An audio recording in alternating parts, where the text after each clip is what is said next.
Hai, aku Hisham Muhammad Rifki, biasa dipanggil Hisham. Sekarang aku lagi nyicil pelajaran kuliah nanti, karena insya Allah aku bakal lanjut ke Zhejiang University jurusan kedokteran. Dari dulu aku emang sangat tertarik sama yang namanya bidang STEM, karena dari kecil tuh aku sangat suka yang namanya analisis data dan juga komputasi, terutama pada bidang kesehatan. Di sekolah aku juga paling unggul di bidang academic science. Persiapan kuliah ke luar negeri, aku mulai bangun dari kelas 10, di mana saat itu aku udah mulai bangun yang namanya akademik dan portofolio, sambil menjadi atlet panahan tingkat nasional, volunteering internasional, International Model United Nations, hingga mengikuti kegiatan-kegiatan yang terkait dengan SDGs. Dari kecil, Hisham sangat menonjol di bidang akademik dan olahraga. Hasil psikotesnya pun dia cocok di bidang kedokteran, jurnalistik, dan saintis.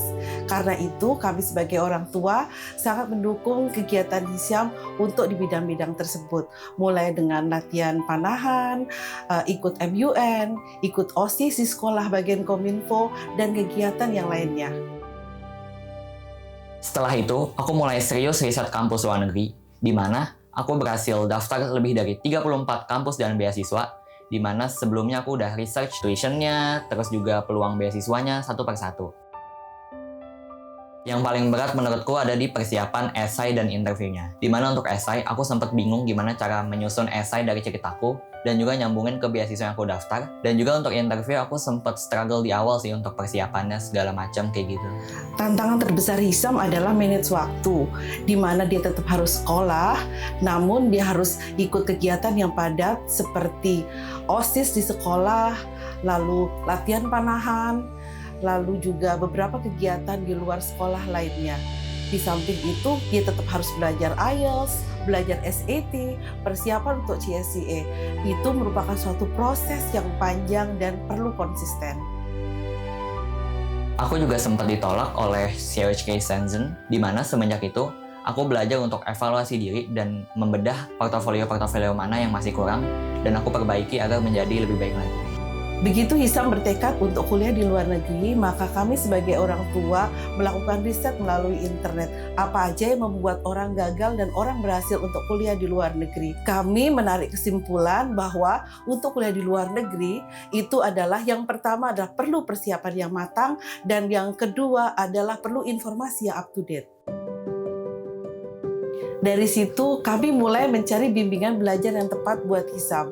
Kami sampai membuat checklist berbagai bimbingan belajar studi abroad, mulai dari pengalamannya, reputasinya, dan juga harganya. Setelah kami timbang-timbang, ternyata Scholars yang paling tepat buat Hisham.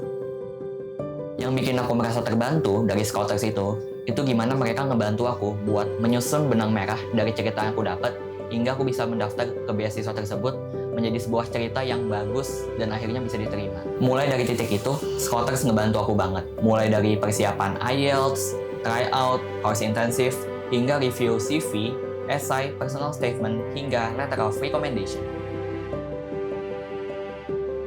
Alhamdulillah, dari proses itu, aku bisa berhasil mendapatkan banyak sekali LOA, terutama LOA dari University of Toronto, UBC, Monash, Nottingham, Wageningen, hingga Zhejiang University. Totalnya ada sekitar 34 LOA. Dan hasilnya juga mengembirakan. Hisham berhasil mendapatkan LOA dan enroll di kampus yang merupakan impiannya. Setelah semua proses panjang itu, aku, Hisham, akhirnya mantap untuk pilih di Zhejiang University. Bukan cuma karena tuitionnya ataupun reputasinya yang bagus, tapi di sana aku merasa aku bisa berkembang dan sesuai dengan tujuan ataupun goals dari aku sendiri. Dan juga di situ aku baru sadar bahwa Scholars itu bukan cuma ngebantu aku dalam prosesnya, tapi Scholars juga ngebantu aku untuk yakin sama keputusan yang aku ambil.